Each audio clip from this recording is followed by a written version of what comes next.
All right, Mark Deering here from Remax and the Adventure Channel. We have a special one for you today. We've got Edwin Collazo, but that's not how you say it. How do we say it? Collazo. I was gonna try to nail that, but I didn't. Anyway, we're down here at his brewery and thought we'd take a quick tour, kind of show you guys around.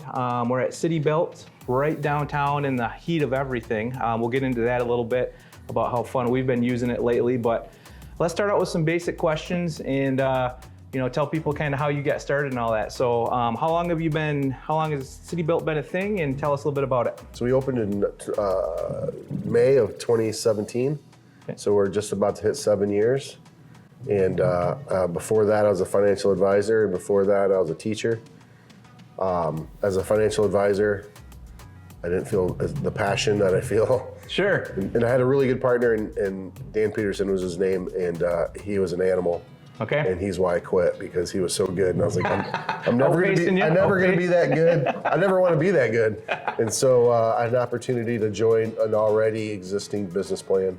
Okay. And so they just had a hard time raising money, and that's all I had been doing for 7 years as an advisor, was sharing ideas. Yeah. And then saying, do you like my idea? Put money on it. Right. Yeah. So that's what we did. And so we raised $1.7 million. Nice. To rent this beautiful space. Oh, this space is amazing. You guys will be seeing here in a minute. Like I say, we've been coming down here now. Our cycling team comes down on Thursdays, and it's just a perfect central hub.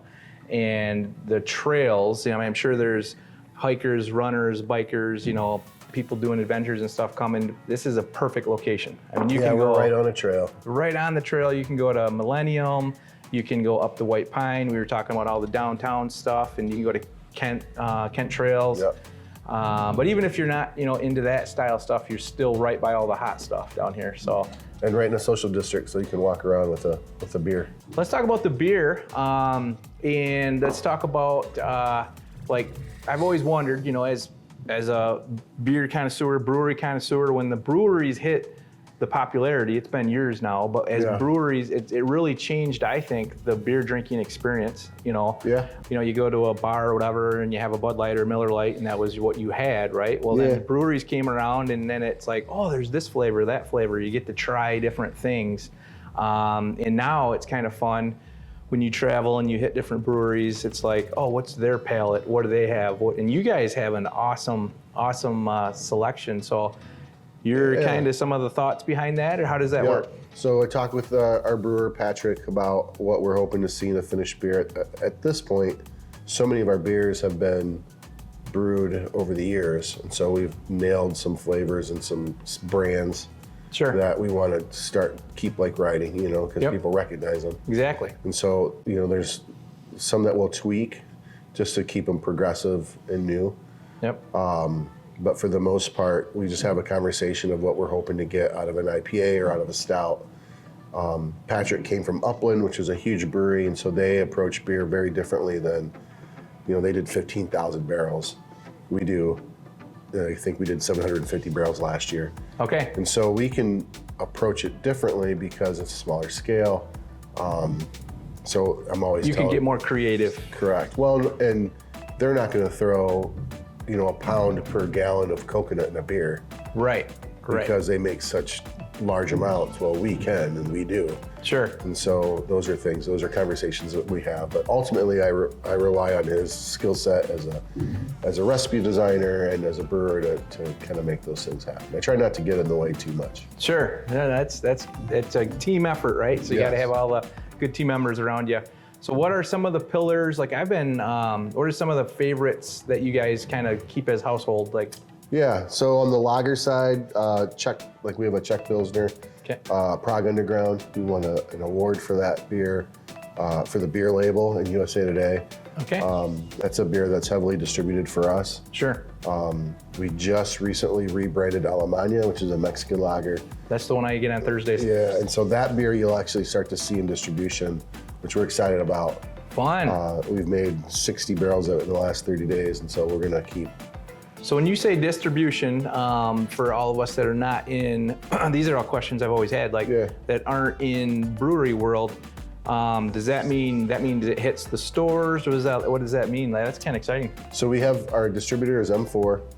They're out of the other side of the state. And so they have they can sell our beer across the state. Okay. And so they come to our warehouse, they pick up, and then they go to accounts and sell it. And so we seem to be more popular on the other side of the state, but that's starting to change a little bit. So we're starting to see more tap handles in West Michigan, which is good. Yeah. M4 is responsible for all that stuff. And so I didn't think about it till you just said that. City Built, that City Built could be popular in Chicago. City Built could be popular in Detroit. It's got legs. Yeah. I don't know if it could be popular in Granville. Right. And not that nothing's wrong with Granville, just right. It's more of a suburb, and so those are conversations we've had as we've talked about. Sure. What's the next spot, or is there a next spot? Sure. And so we have some ideas about how and where we want to brew. And I've got your next spot figured out. Is it Muskegon? Dragon Trail. We've talked about this. So anyway, so that's cool. That distribution part, you walk in a store and see your can. I mean, that's got to feel pretty cool. It is. All right, before we get too far into it, let's just jump in and check out a quick little tour and see how things are. Yeah. All right. Perfect. All right. So this is Patrick, Mark. Hello, Patrick. How you doing? Yeah, nice to meet you.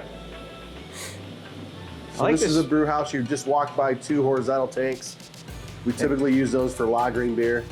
Okay. So we talked about Prague Underground a minute ago in Alemania. Yeah. Those beers finish there before they go into the bright tank and get packaged. Nice. The brewery. So this is the brew house. The process starts in the mash tun.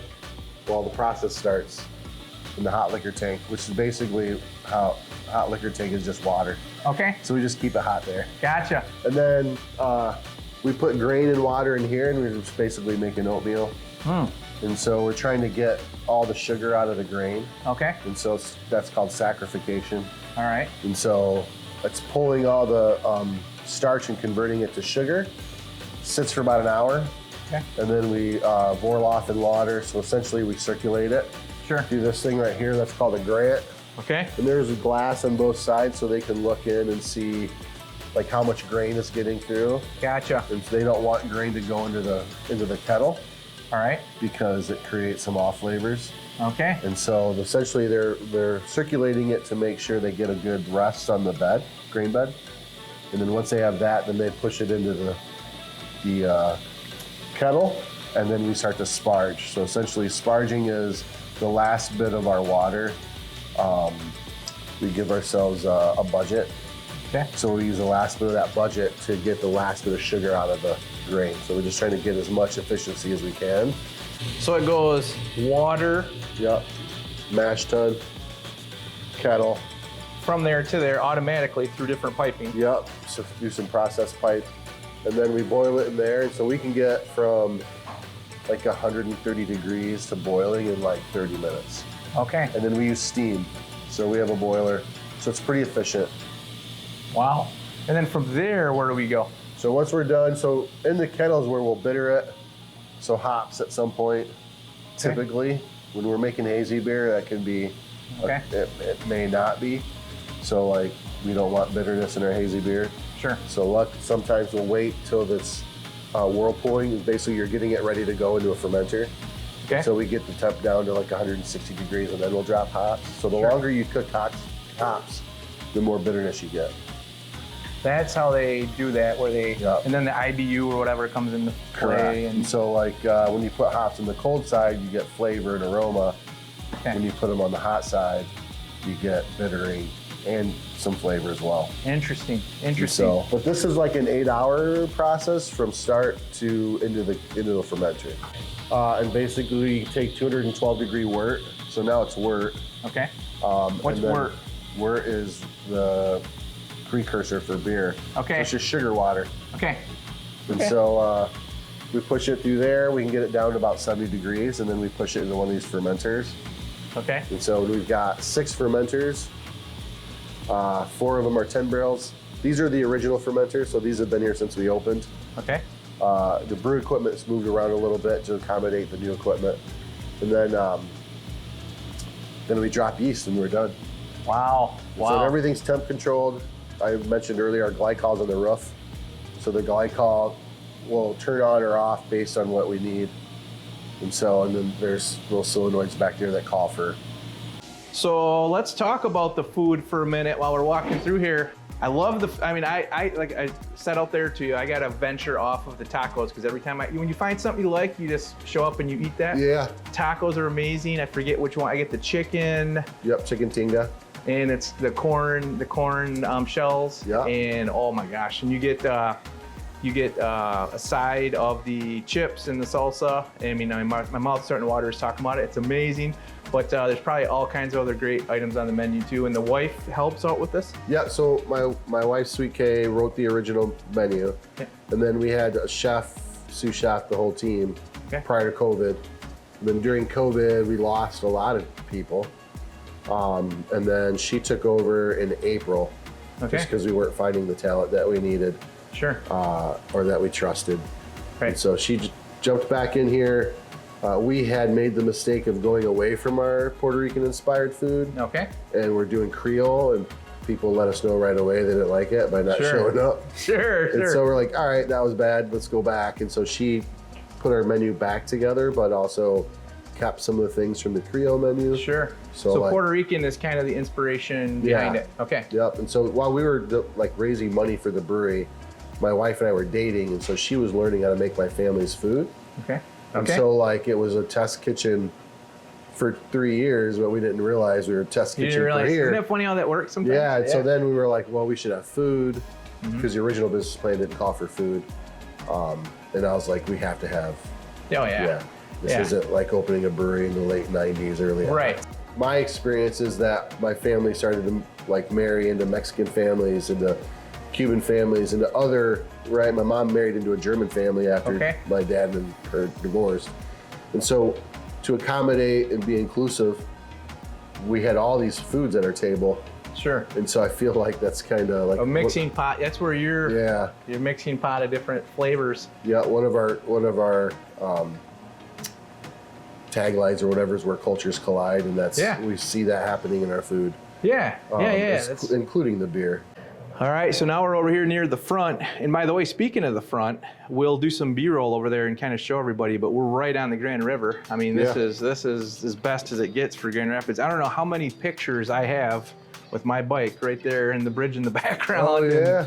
And, I mean, you've got a pretty nice office front here. It's a good spot to watch the sunset. Oh, yeah. Speaking of, we're going to check that out yet, too. I want to go up top and take a look at that. But what's some of the other things? Like, let's keep kind of walking around and taking a tour. So this is kind of like a private event room over here. Yep. Or overflow, we call this the second ward. Okay. The second ward we're in the second ward in the city. Sure. So just named after the area of town that we're in. Cool. And then all the cans back there, those are all the things that we've packaged over the last couple of years. Oh, cool. Yeah, a little. Some of the new stuff's missing, but. Some of the inspiration on that. We just try to put eyes on cans because I feel like eyes attract eyes. Okay. And so if you look, there's a lot of eyes. There's animals. Don't give away your trade secrets now. When Elliot and Kyle were doing it, there's always a third eye. Okay. And so, which I remember realizing it. I'm like, did you do this on purpose? He's like, yeah. And then I started to look at Elliot's, and I was like, Elliot's too. And so, so a lot of. I never noticed that till you said it, but that's a cool. You got to have like your little staple, your little thing. So, very cool. All right, so should we look out? Let's check out the bar area. But yeah, it's 43 feet long. We have 24 taps. Okay. We don't typically have every tap full.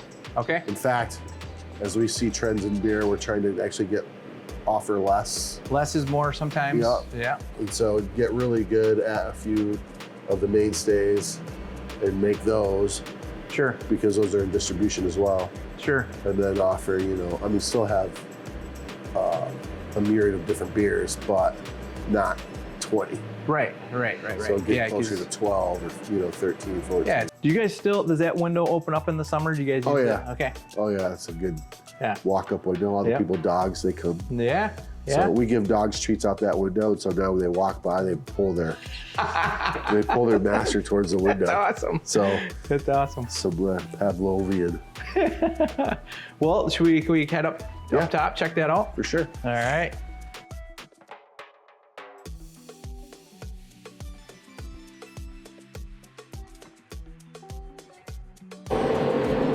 So we're up on the 5th floor. This is where the magic happens, right up here? Yep. All right. This is amazing. We have an awesome city, don't we? We do. I love hanging out up here. Just Yeah, this is change of perspective. This is so cool.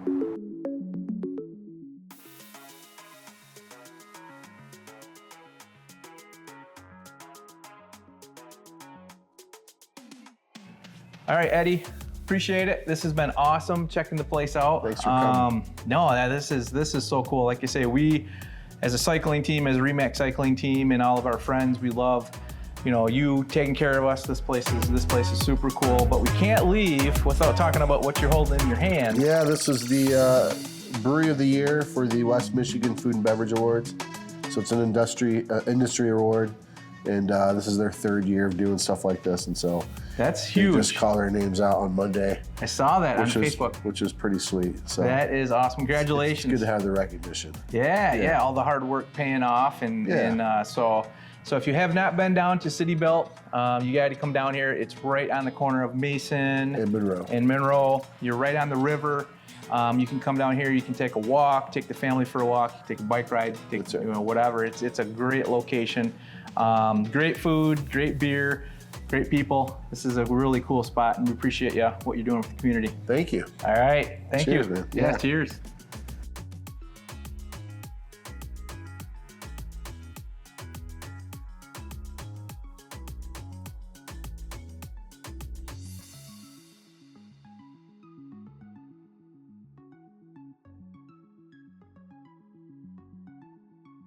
Whew.